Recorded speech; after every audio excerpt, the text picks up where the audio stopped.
What's up guys, welcome to chuunibyou-kun. In this video, we are going to talk about Part 4 of the top 50 Isekai anime come so far. If you didn't watch previous parts yet, you will find the link in my description. But before we start, don't forget to like, subscribe to my channel, and hit the notification for more uploads. So without further delay, let's get started. Number 20, My Next Life as a Villainess, All Routes Led to Doom. After inadvertently entering an engagement with the young Prince Jordo Stewart, Katarina realizes that she is in the world of fortune lover itself, reincarnated as the villainess, who is doomed to either exile or death, regardless of the routes the player take in the original game. The characters are unique. The plot has an interesting premise. It is a light-hearted anime that doesn't follow the typical shoujo format. I think season 1 ended with a good ending, and there is no need for more seasons. Number 19. Darwin's Game. 17-year-old Kanam Sudm accepts an online invitation by a friend to play an app game called Darwin's Game, unbeknownst to him that it involves a fight between life and death. Those who play the game are given a sigil, an ability that varies from player to player. Darwin's Game had a solid base for a great anime. With Death Game series a dime a dozen, the unique sigil system really made this show stand out. The cast of equally unique characters also made an interesting watch. Number 18. Full Dive. The ultimate next-gen full dive RPG is even shittier than real life. Hiroshi Iki, with the player name of Hiro, is a high school boy who loves to play virtual reality MMORPGs in order to escape reality. When a game store manager named Ryona Kisaragi forces him to buy the game Kiwam Quest, he soon discovers that it is not what it seems. Full Dive is a really good show in the spring 2021 anime season.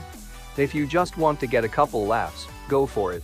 If you want an actual good Brimork anime, just watch it. Lots of people don't like this anime, but I think it's worth watching.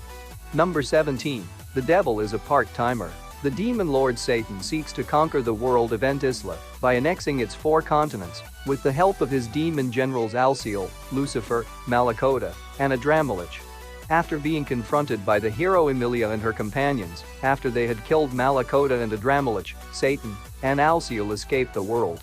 Good fun comedy show with a little bit of story, a pretty good show that you can just chill and watch. The fewer battles and drama and more on the everyday exploits of its main characters.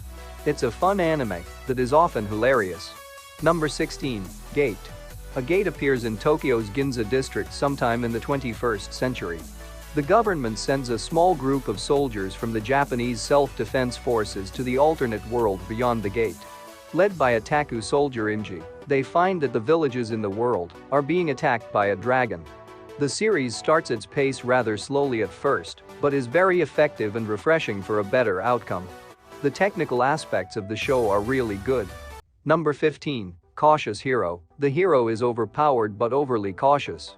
Ristard is a novice goddess who is placed in charge of saving the world of Geobrand from a demon lord by summoning a human hero. In an S-class world, Geobrand is extremely dangerous, so Ristard is careful to select a hero who will be able to prevail against the enemies. If there is one thing that can be said about this series, it's that it was extremely fun. The characters were interesting, the story was surprisingly fascinating, the comedy was solid. It really has earned a recommendation. The first 10 episodes were full of comedy, and the last 2 episodes were so much emotion. Number 14. Grimgar of Fantasy and Ash.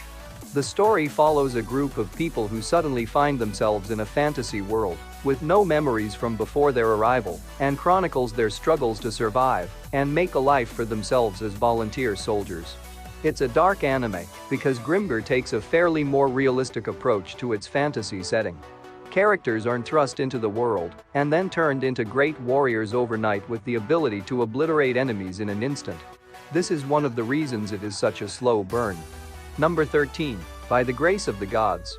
One day, the life of middle-aged Japanese businessman Ryoma Takebayashi came to a rather sudden and disappointing end.